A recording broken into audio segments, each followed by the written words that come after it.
It was a crisp autumn morning when Alex decided he needed to escape the city for a day. The stress of work, the endless noise, and the gray monotony of urban life weighed on him. The forest, with its familiar trails and whispering leaves, was his sanctuary. Today, however, as he loaded up his backpack with supplies and set off on his favorite trail, something felt different. He couldn't put his finger on it. Maybe it was the dense fog rolling between the trees or the silence that seemed to smother the usual forest sounds.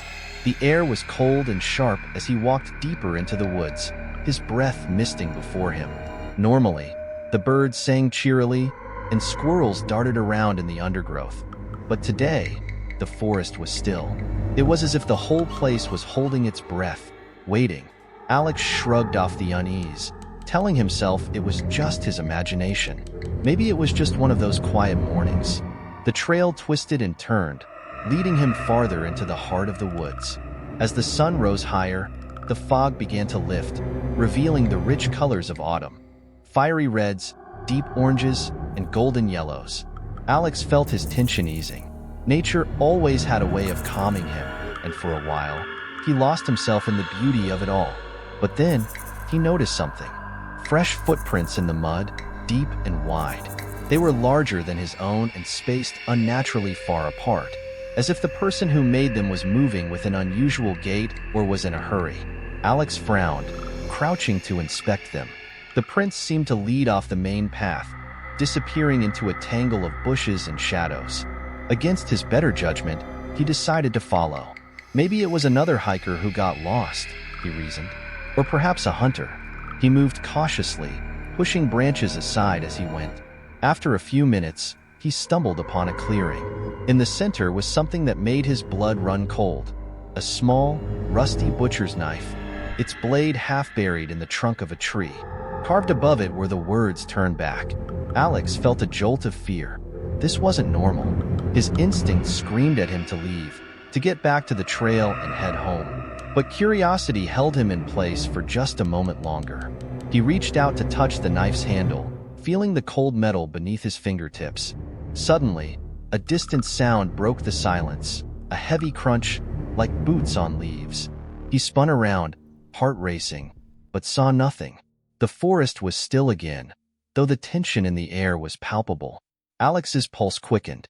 He began backing away, eyes scanning the trees. The feeling of being watched crept up his spine, but he couldn't see anyone.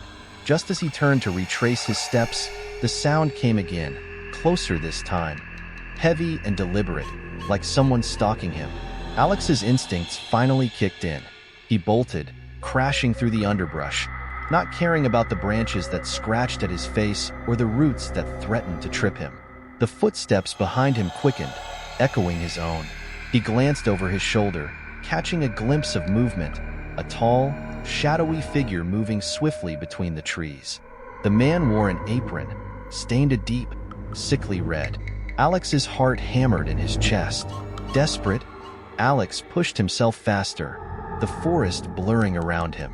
After what felt like an eternity, he spotted the trailhead through the trees. Relief washed over him as he burst into the open, his car just ahead.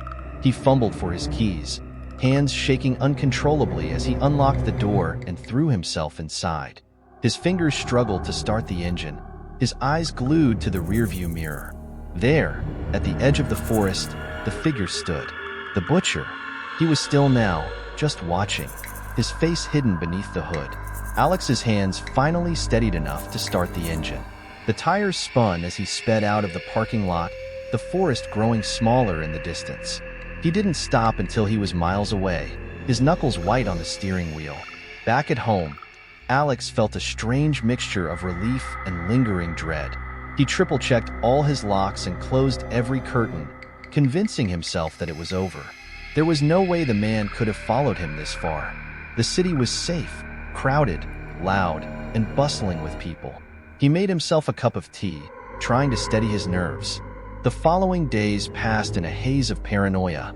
Every sound seemed too loud. Every shadow in his apartment seemed to stretch a little too long. He jumped at the creak of floorboards and the distant hum of traffic. But as the days turned into a week, he started to relax. He even convinced himself that the experience had just been a weird coincidence, some bizarre encounter with a stranger who probably meant no harm.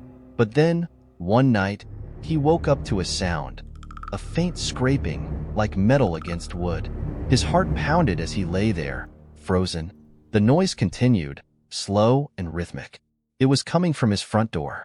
He got out of bed, moving as quietly as he could, and crept down the hallway. When he reached the door, he peered through the peephole. Nothing but darkness. He let out a shaky breath, relief washing over him. It must have been the wind, he told himself. But as he turned to go back to bed, he heard it, a whisper. Faint, but unmistakable. Found you.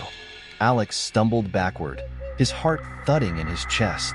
The door rattled violently as something heavy slammed against it. The hinges groaned under the strain, with splintering. He ran to the kitchen, grabbing the largest knife he could find, and pressed his back against the wall, trying to control his breathing. The door burst open with a deafening crack, and heavy footsteps echoed in the hallway. The figure emerged from the shadows, taller and more imposing than he remembered. The butcher's apron dripped with fresh blood, and the grin on his face stretched wide, revealing crooked teeth.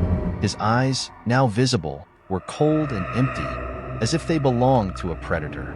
Alex gripped his knife tightly, adrenaline surging through him.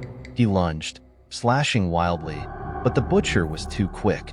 He sidestepped easily, catching Alex's arm and twisting it. The knife clattered to the floor, and pain shot through Alex's wrist. The butcher's grip was iron-like, unyielding. He dragged Alex across the floor, his boots leaving trails of mud and blood. Alex kicked and screamed, but it was no use. The butcher lifted him effortlessly, pinning him to the ground.